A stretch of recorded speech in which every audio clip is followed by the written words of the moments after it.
So we are on our way out to McBride Racing. They are finished with the Trooper Coupe and we are ready to bring it home to the shop. I'm super excited to get that car home and start hanging some panels on it. It's gonna be quite the project, of course, but it is what it is. We're gonna get a chance to check out the car a little bit, pick it up in the trailer, shoot a little shit with the McBrides and bring it back to the shop. So stick around if you're curious to see what it looks like.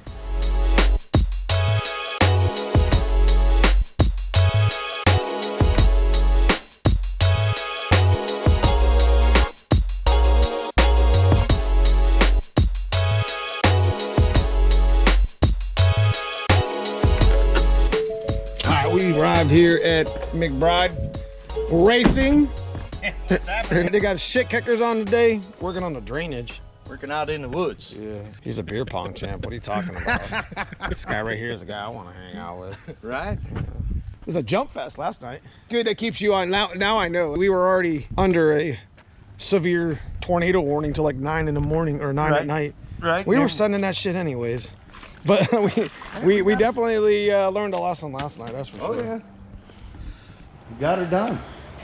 The only thing is up in the front, we had to take your bushings out because the bushings don't fit in the torque boxes because the torque boxes are made for Heim joints. Oh, okay. As long as it rolls right now. Yeah. Oh, we got a lot. That just bent out, dude. Yeah, easy. So you don't want to do anything until you get your intercooler and your radiator where you're going to put it. Yeah. Because that'll mount. This is all like... Yep. We did a video earlier with the fitment. We got Steve's So your final... Your other little brackets for the front are sitting right there. Okay, right here? Yep. All right. And then everything else is in the box. 2 anti-roll bars. 2? Yeah, the first one you brought. Oh, this one here? Welding one. Yeah. And then your other one's in there. Where's the... Your brackets and bolts. Okay. And then your torque box reinforcement stuff's here. Okay. That's the ones that I brought. So you guys don't know, this is Stevie McBride's Junior's. Last we were in here, you broke the axle. Or Axle tubes broke. Axle tubes broke. Hopefully Wednesday or Thursday I'm driving to Mosier. Mosier? Why are you driving there? So I bought a whole rear end. Oh, they built the whole thing? Yep. What'd that cost you? By the time I'm done, I'll probably be just over 6. Oh, so all that money goes from one hand to the other. When I tell you this, I need my money. Supports our racing. I ain't kidding you. So Stevie's talking about going stick shift next year with us. So we'll see how well that pans out. You know, I know he got a transmission. So he's looking to get some of the other pieces or whatever. So whatever I can help him with his build. Who knows what that boy's doing? It might be something different. It's fine. It's fine. We're gonna overtake small tire. I hope so. That's the whole plan. Like I'm building this, I gotta get faster. Instead of 100 small tire, we got 100 stick shift. From all over the United States. Man, that'd be a party night, wouldn't it? Yeah, I mean, hell, I'd be happy to see 30. Last night was tough. Yeah, and you know what? And that's true no prep, because legitimately, I went out on the street and ran the same exact draggy time. I did no burnout. All I did was put my tires to like 13 cold. No burnout. I went out to my little spot and went freaking the same exact draggy that I ran last night. Nice. Same 60 foot and everything. I'm like, so that was like a true street style. I mean, it was weird last night. Nobody could do a burnout. No. It was a bare surface. Because it was acting so grabby. And then, you got the starting line and it wasn't grabby. Right. That's what this is for, man. I'm hoping that stick shift class gets a little bit, that's why I've been trying to promote it with the transmission, because I'm hoping that maybe Tremec next year we'll do another points race. We actually have a trophy that Jerry Barrett, he's gonna build us a trophy. Good. So anyways, guys, we're going to get this thing loaded up and got to shoot the shit one more time with Steve. Matter of fact, I gotta go get his money first. We get hit with a pipe. This car doesn't move until I get money. You see all the shit on my shoes? We got a lot of pipes. I am not in the mood, bro. We got a lot of space back here. You know what I mean? Yeah. I better hurry up. I'm gonna get buried and my mom will never find me. Yeah. All right. All in total, not owned by us. 600-700 acres. We were just sitting here bullshitting, and we were talking about the car, and you know, it's not going to be a perfect car, but I mean, it's got a nice paint job. But he was just talking about how out of shape it was. So on your frame rails, once we got everything cut out, this driver's lower, the deeper I got into it, the worse it got. But then once we got everything and started measuring everything up to put everything together, these frame rails are every bit of a ½ inch different. Really? The frame rails themselves? Yeah, the frame rails themselves. Oh my goodness. So the hard part is I took about 10 different measurements from 10 different spots to get them to where.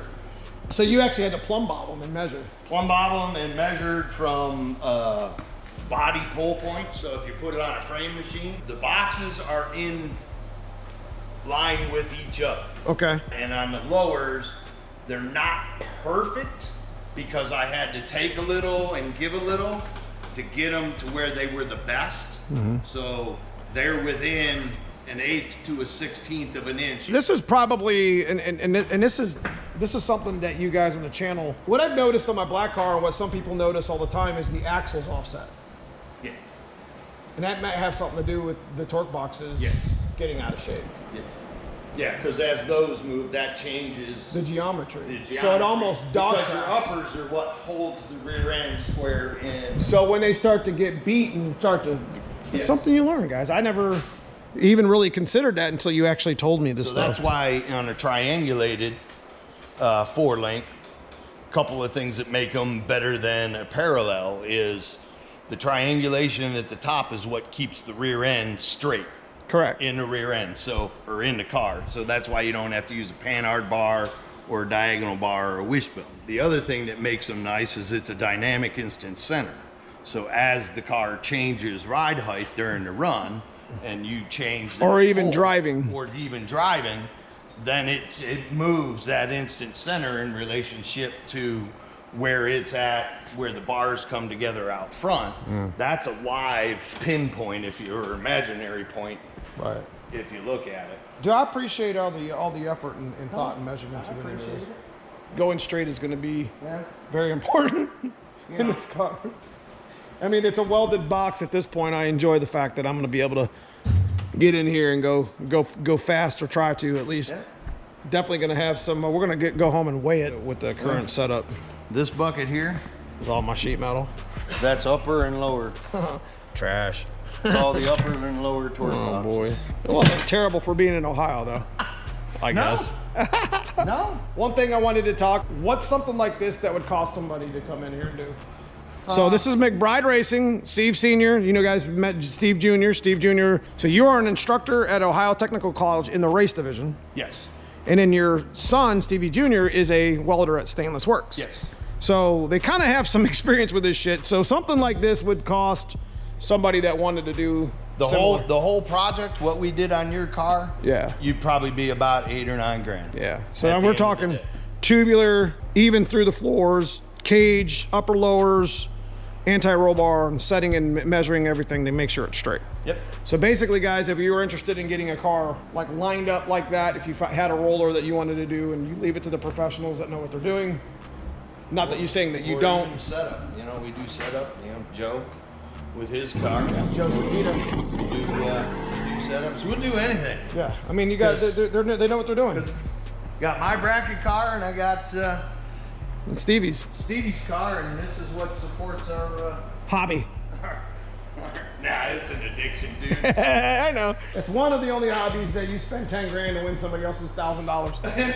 Oh yeah. That doesn't make any money sense. But we're gonna go ahead and get it loaded up. We'll talk a little bit in the. It's pretty much all I'm gonna bring for the channel. It was the pickup was in. All right, guys, let's get this loaded. We'll get on the road, and I'll talk to you at home.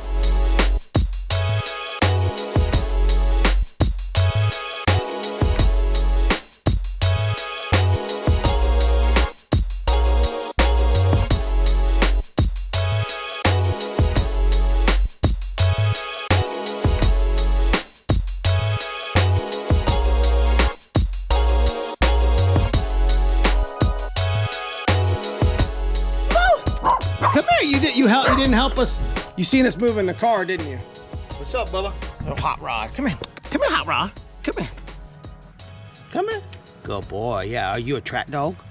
Are you fast? Are you checked out? Come on. Would you see the car? Come on, see the car. You didn't help us. You didn't steer it. He was steering it last time. When we brought the coupe here, he was steering it. Oh yeah. Oh, he slept in the back a lot when we were working on it. Yeah? Go Climb Popeye. up in there and be like, where'd Hot Rod go? He Yeah? always Yeah? sleeping in the back. Are you saving Papa? You saving him? Saving him from strangers?